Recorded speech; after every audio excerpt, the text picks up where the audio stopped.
The NFL has been thrust to the forefront in the debate over concussions in sports, in particular how they should be handled and treated all the way down to the high school level. 23 ABC's Mike Hart spoke to a local teenager who returned to the soccer field after nearly a year on the sidelines, recovering from a head injury that wasn't initially diagnosed. Mike? That's right, Jackie. Ask any high school athlete who suffers a concussion or some other form of brain injury. In almost every case, experts will tell you the teenager will say they feel fine. Why? In most cases, they simply want to play. But it's that mentality that one local doctor wants to change. And it's a mindset that nearly kept one local player off the field for good. Allie Champness is a sophomore on the Garces girls JV soccer team. She gets right in the action and takes a tumble every now and again. But she also suffered a moderate traumatic head injury in January of 2011 that nearly kept her out of sports permanently. School was really hard because of the lights. It made me really sick and I was nauseous and I just didn't feel good. I thought it was no big deal. Allie says she took a soccer ball to the face in practice that snapped her head back. But what she didn't know was that 2 days later she'd suffer another impact to the head. Her mother said the initial diagnosis was a concussion, but in March, during swim season, they discovered it was something much worse. Was pretty much in tears and said, "Mom, something's not right." So at that point, we took her back in for testing, and they did an MRI scan. And they ordered a deeper scan this time, and it showed that there was definitely a brain bleed. Dr. Mark Ashley, president and CEO of the Center for Neuroskills in Bakersfield, found that Allie had suffered what's called a second impact syndrome that basically rattles the brain before it's able to stabilize itself from the initial impact. If the individual has another blow before those layers become restabilized, that individual can be subjected to very severe brain injury or death. She had pushed herself on the field and in the classroom while injured, delaying, even preventing her brain from recovering at a normal pace. Her heart rate would go very fast for long periods of time, and eventually she required a heart monitor. Basically, she did everything wrong. I know I had problems with my neck and school was really hard, all my grades dropped. I knew something was going on, but I just thought it was still a concussion 4 months later.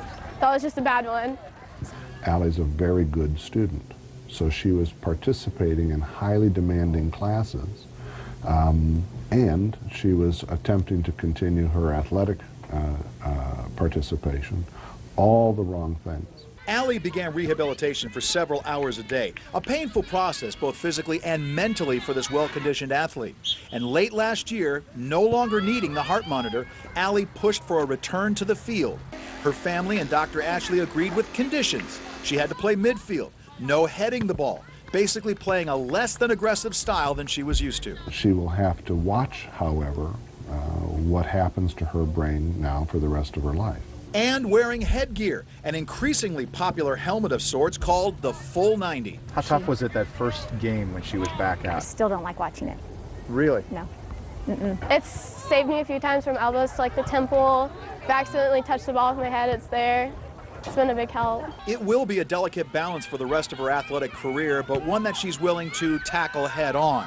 And after everything she's been through, nearly a dozen of her teammates are also sporting the full 90, a show of support, solidarity, and safety. And for her mom, awareness. This isn't a cure-all, but it will definitely help. There's no football game, there's no soccer game, there's no basketball game, hockey, there's no sporting contest whatsoever that's worth the loss of one's neurologic capabilities. Now, Allie is already in the pool for the start of swim season. She said her main sport is water polo, but due to the contact, the doc says she can never play that sport again. Dr. Ashley said nationwide between 1.6 and 3.2 million athletes suffer traumatic brain injuries.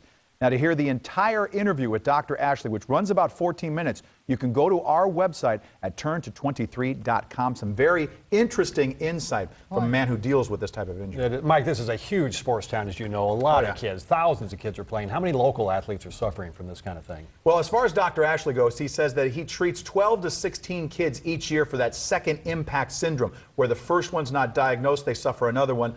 There's no firm numbers, since in many cases kids won't say anything and they just continue to play. So That's scary. yeah, scary stuff. All right, thanks, Mike.